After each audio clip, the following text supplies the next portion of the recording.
Hi guys, my name is Hannah and I am the Recycling Outreach Coordinator for Wood County. And today we are going to talk some trash. So as you can see behind me, I have a beautiful pile of garbage and that's what we're going to talk about today.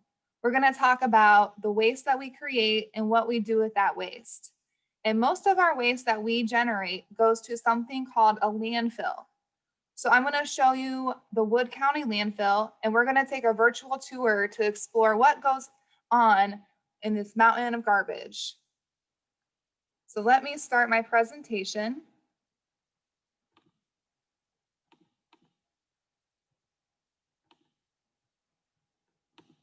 Alrighty.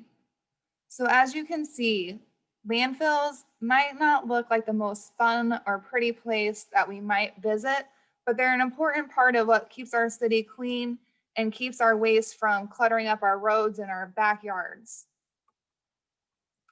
In Wood County, we make a lot of trash. So each one of us makes about 5 pounds of trash per day. And if you have 25 kids in your class, the classroom makes up to 50,000 pounds of trash each year. And that's just in one classroom. Well, all this trash has to go somewhere. And you might have heard someone tell you, go throw it away.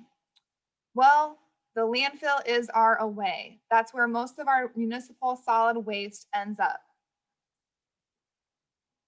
The amount of trash that your class could create in a year weighs about the same as 4 T-Rexes. So what we call garbage is the same as trash, and we also refer to it as solid waste. And there's a few options for disposing of waste. The first that we're going to cover today is a landfill. The second is some of this waste can be recycled. A third option is that some of our waste can go to a compost. And some bigger cities actually burn some of their trash. So let's take a look at what gets thrown away each year in America. Over here is our biggest category with paper. We also have a big chunk of the pie is our food waste. In light yellow, we have yard trimmings, which is stuff like grass, leaves, twigs, things that come from our backyard. We also have plastics, metals, glass, clothing, wood, and other.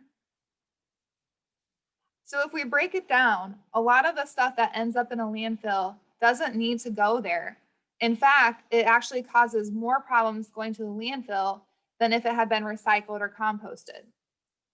So if I add yard trimmings and food together, that equals 25% or 1/4 of the entire pie.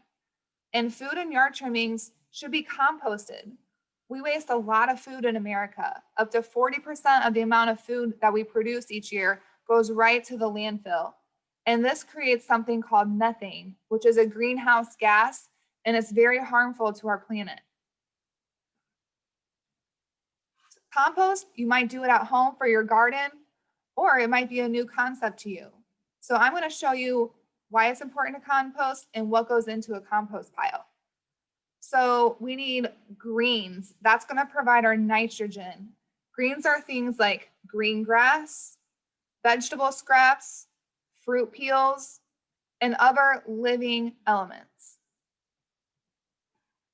We also need things called browns. Those provide our carbon source. So browns are things which, as you can see, are mostly brown in color. Things like paper, cardboard, dead leaves, straw, and sawdust. To get healthy compost, we also need water. So usually we get this from rainfall, or Mother Nature provides the amount of water we need for a compost pile. And compost, just like you and me, it needs to breathe. So you have to give it some oxygen once in a while. You can do this with a spade or a fork, or even your own hands. Turning that pile and getting some air into the compost helps things break down faster. When things like food scraps or yard waste go into a landfill, they don't break down like they do in nature. In fact, they stay and remain for hundreds of thousands of years. So this takes up a lot of space in the landfill, and it creates that deadly methane. Last but not least, we want the worms to do the work. So we have what's called decomposers, things like worms, fungi, bacteria, and microorganisms. And they eat all of the stuff that we don't like to eat in our compost pile. And they help break it down and turn it into a really healthy soil amendment. So back to our pie chart, the blues and greens are all things that could have been recycled. So almost 50% of what ended up in a landfill could have gone to a recycling bin and been used over and over again. So things like paper, glass, metals, plastic bottles, and jugs, these are all recyclable products, and it's important that we keep them out of the landfill. So we can recycle everything on this picture in Wood County.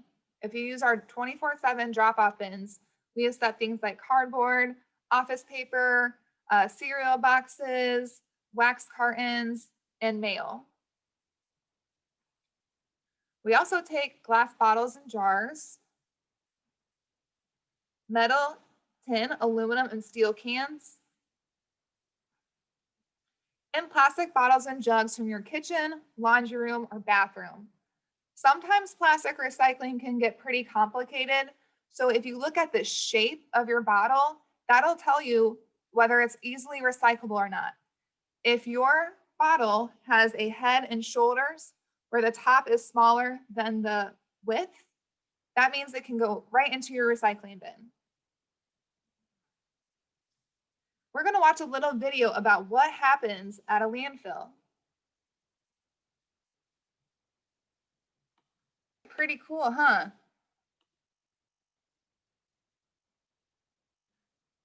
So let's get to learn about our local landfill, which is the Wood County landfill. And here at Wood County, we have a smaller operation than the video that we just watched, but we use a lot of the same methods that they did in the video. So what we're looking at in this picture is the active cell. So that's where all the daily trash comes in. We like to keep it in a small space so it's not blowing over and we can only focus on that one area to manage. Once the trash gets too high, we're not allowed to dump any more trash on top of it and we have to cap it off, which means we need to make a new cell that we can add more trash to. So this is a picture of a scale. So people like our waste haulers and even people like your family can come and dump waste at the Wood County landfill. So they get measured, they get weighed when they come in, and then they get weighed when they come out, and then they pay the difference between those two weights. So we do have to pay for the privilege of throwing away our trash in the landfill. And this is where the public dumps. So you can see we get a lot of different types of trash coming in here. We get stuff from people cleaning out their garage and their basement, doing home projects, or even just regular everyday trash. This is a picture of a waste hauler in Wood County, and he's collected all of the local trash in for the day, and he's brought it to the top of the landfill, and he is dumping it out so he can pick up more trash and come back again. On the left, we see a machine called a compactor, and the compactor is going to go over top of the trash and help compact it down so it's not so high. Here's a better picture of the compactor. As you can see, it has some pretty heavy duty wheels on it. And whoever's driving the compactor that day, it's their job to smash down that trash as best as they can. This saves space for the landfill and also helps keep all that debris contained so it doesn't fly out. For things like paper bags and plastic that are lightweight, we put up a litter fence. So if the wind picks it and it goes over the active cell, it gets stopped by this fence and doesn't blow into the neighbor's yards. Here's another picture of the litter fence. And we have a big vacuum that comes and sucks out all the stuff that gets trapped by the litter fence. This is a picture of a sediment pond. So whenever we have rain or snow or any type of precipitation, any water that comes in contact with trash is contaminated. So it has to be treated. And we call that leachate. So this helps store some of that water until it can be pumped to our treatment facility. And this is a view from the very top of the hill. And if you look out into the distance, you can see Ohio's first windmill farm. So the city of Bowling Green does collect energy through these windmills, and they are located on the landfill property. So even though we're taking in trash, we're still trying to go green too. And this is a big machine that we call the tarpomatic. So every day after the landfill closes, they roll out this thin tarp, which helps seal down the active cell and prevents things like animals from trying to come in and eat trash. It prevents odors from coming out into the community, and it helps contain all that trash. Then in the morning, when they're ready to add more trash, they can just unroll it and use it again and again and again. So as you can see, landfills aren't just open pits in the ground where you throw in your trash. They are managed, they are maintained, and they're very scientific.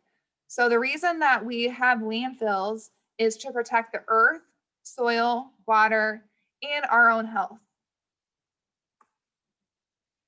And we are going to do a little demonstration called an edible landfill, probably the only landfill that you might want to eat.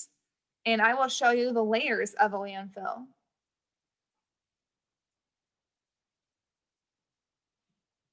Alrighty, so this is my imaginary landfill, and I'm gonna get started with our first layer, which is compacted clay. Now, if you've ever played with clay, like in an art class, you know that it's very dense, it holds together and packs really well. So that's why we like to use clay, because it's a great first layer and it holds everything in. So this is going to be my first layer, clay. Alrighty, so I have my clay layer. And next, I'm going to add a plastic liner. So this is a thin sheet of plastic called the geomembrane. And this helps to keep all of the stuff underneath the clay from coming into contact with the trash. So I'm going to use my fruit by the foot, and that's going to be my geomembrane HDPE liner. All right, so we have 2 layers now. Now the next layer is my leachate collection system, and that is going to be my pull and peel Twizzler pieces. So these are little pipes that help transport all of the dirty trash water out of the landfill into a water treatment facility. So it doesn't hurt the earth's water, and it doesn't get stuck inside the landfill. So there's the third layer. Now, next I have a filter layer. So if you ever had a blanket made out of felt, you know that it's pretty thick, it's pretty dense, it's a little scratchy, and it helps to separate the liquids from the solids. So it filters out all of that leachate, all that trash juice, so it can be collected by the pipes.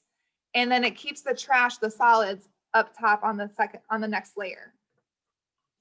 So I have 1 graham cracker. I'm going to crumble that up.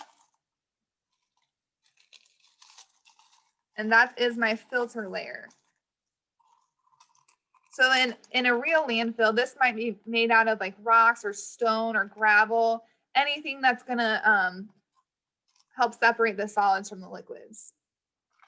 Now my next layer is going to be a felt-like blanket. So it might be the same material, but it's in a solid. So that goes on top of the drainage material. Alrighty, my next layer is going to be a little piece of Twizzler. So this actually gets piped up from the landfill.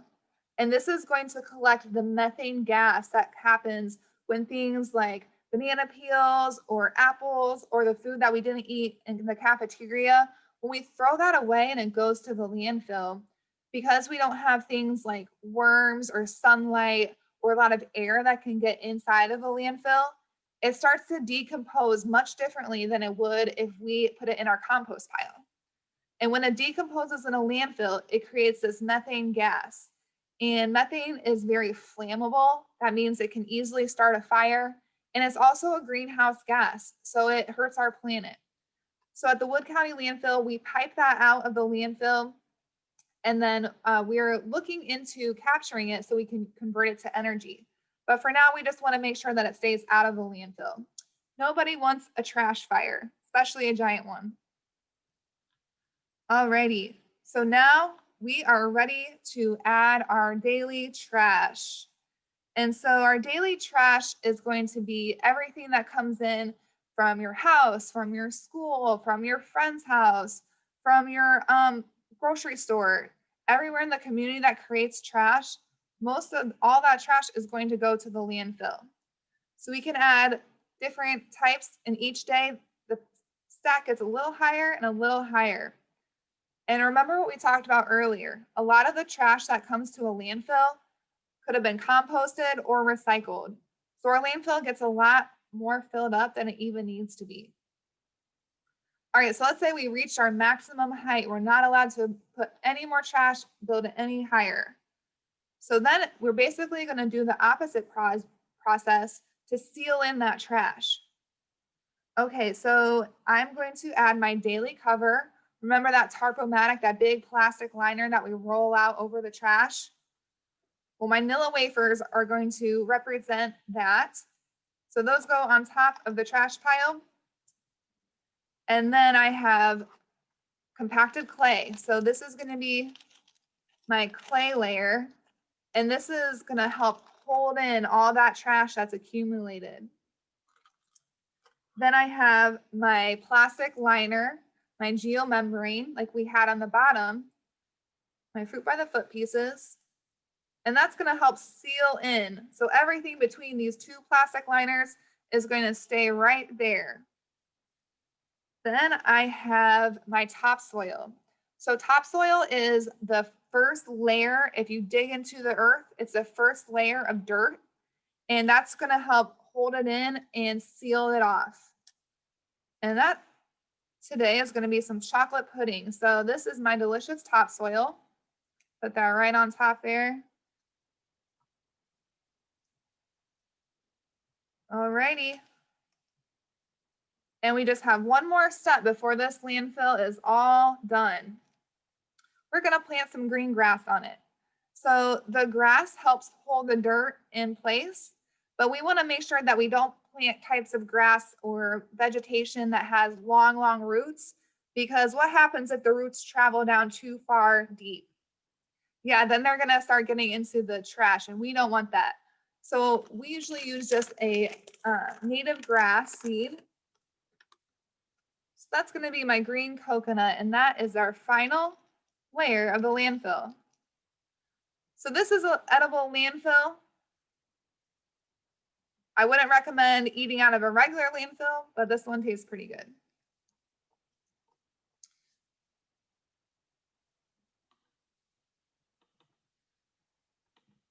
So once the landfill is completed and we can't add any more layers to it, there's a few things that can go on.